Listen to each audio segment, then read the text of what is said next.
আৰু তেখেতে কৈছে আমিতো আমাৰ ফালৰ পৰা যথেষ্ট কৰিছোঁৱেই আমি, গতিকে এইটোতো আৰু কি বুলি ক'ম তেনেকৈ কৈছে আৰু সেইটো মইতো ভাবোঁ যে কি আত্মগোপন কৰি থকা ক'ৰবাত নহয় ক'ৰবাত যদি আছেও কাৰোবাক মানা কৰিছে ধৰক ক'বলৈ তেওঁ নিজে নক'লেও বেলেগৰ দ্বাৰা হ'লেও কোৱাব, কাৰণ গোটেই অসমতে বা বাহিৰতো এনেকুৱা জনাজাত প্ৰচাৰ হৈ গৈছে। এনেকৈতো আৰু লুকাই থাকিব নোৱাৰে, কাৰোবাৰ ঘৰত তেনেকৈ থাকিব নোৱাৰে এযোৰ কাপোৰ পিন্ধি। গতিকে সেইটো এটা ফালৰ পৰা বৰ চিন্তানীয় বিষয় হৈছে। আৰু তাৰ পৰা আকৌ এতিয়া পানীৰ তলত থাকিলেতো ইমান দিন ৩-৪ দিনত ওলাই যায়, এতিয়া ইমান ভৰ বাৰিষা ক'ৰবাত নহয় ক'ৰবাত ওলালহেঁতেন, কিন্তু আজি 23 দিন আকৌ সংসূত্ৰ নাই, ওলোৱা নাই। এতিয়া এইটো কি ৰহস্য গম পোৱা নাই আৰু হয়তো ক'ৰবাত লাগি ধৰিছে পানীত যদি আছে, তলত পায়জামা পিন্ধা মানুহটো পায়জামা ক'ৰবাত খোজ খাই পেলাই লাগি ধৰিব, তেনেকুৱাও হ'ব পাৰে। মোৰ ধাৰণা, নিজৰ ধাৰণাটো কৈছোঁ মই তেনেকুৱা, সেইবিলাক মনলৈ ভাৱ আহে আৰু তেনেকুৱা। মইতো কিবা ঘূৰি আহিব লাগে, ৰমেন দাকটো পাইছোঁৱেই, সৰুৰ পৰা পাইছোঁ। গতিকে এইজন মানুহ এনেকৈতো ব্ৰহ্মপুত্ৰত জঁপিয়াবলগীয়া মানুহ নহয়, কিন্তু দিনে পোহৰে তাকো ৰাতি হ'লেও বেলেগ কথা আছিলে।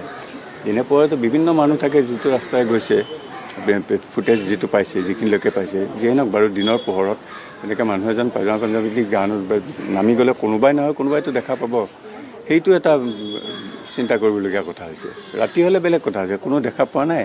এইটো এইবিলাক বিভিন্ন প্ৰশ্ন মনলৈ আহে আৰু এইটো ক'বতো নোৱাৰোঁ কি হৈছে, কোনেও ক'ব নোৱাৰে। সেইটো কিবা ডেফিনেটলি হৈছে, ডেফিনেটলি। এনেইতো নৰ্মেল মানুহ এজন কেতিয়াও ঘৰৰ পৰা ওলাই নাযায়, ডেফিনেটলি কিবা এটা হ'ব লাগিব, সংঘাত বা কিবা মানসিক হেৰি এটা খুব আঘাত পোৱা, মেণ্টেলি খুব আঘাত পাইছে হয়তো কিবা এটা, নহ'লে এনেই সেইজন মানুহ তেনেকৈ ওলাই নাযায়। ডেইলি গণেশ মন্দিৰত যায়, গণেশ মন্দিৰৰ প্ৰেচিডেণ্ট সভাপতি, সেইদিনাখন গণেশ মন্দিৰৰ আগেৰেই গৈছে, আকৌ ৰাইট চাইডে ঘূৰি পেলাই নৈ পাৰলৈ গৈছে, সেইখিনিলৈকে পাইছে ফুটেজ, সেইটো কৈছোঁ। সেইটো কথা মই পতা নহ'লে চিএমৰ লগত, কিন্তু কৈছিলে কিবা থাকিলে মোক জনাব কৈছে, তেখেতক জনাব কৈছে, কিন্তু ঘৰটোৰ কথা মোৰ মনলৈ পটকৈ নাহিলে। সেইটো সংৰক্ষণ কৰিব পাৰিলে ভাল, কাৰণ এইখন ঘৰৰ পৰা ইমান ওলাইছে, মানে এইটো কোনো ভাৰতবৰ্ষত এনেকুৱা নাই। দিল্লীৰ পেপাৰ এখনতো লিখিছিলে এইটো কথা।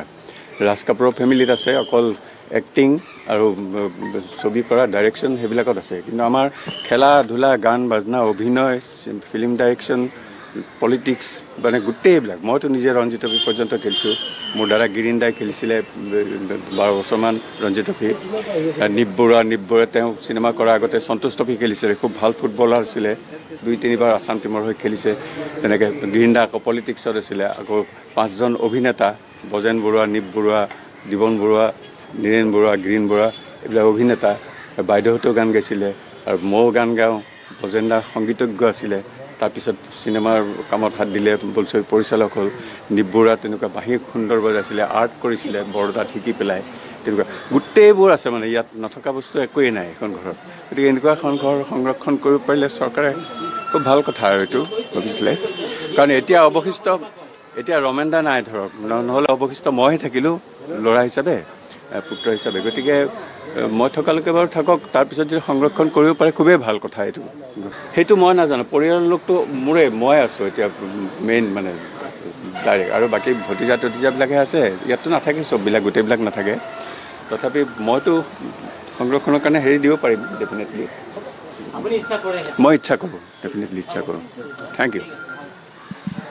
যিকোনো খবৰৰ বাবে যোগাযোগ কৰক 7099017330 আৰু 7099017110 নম্বৰত।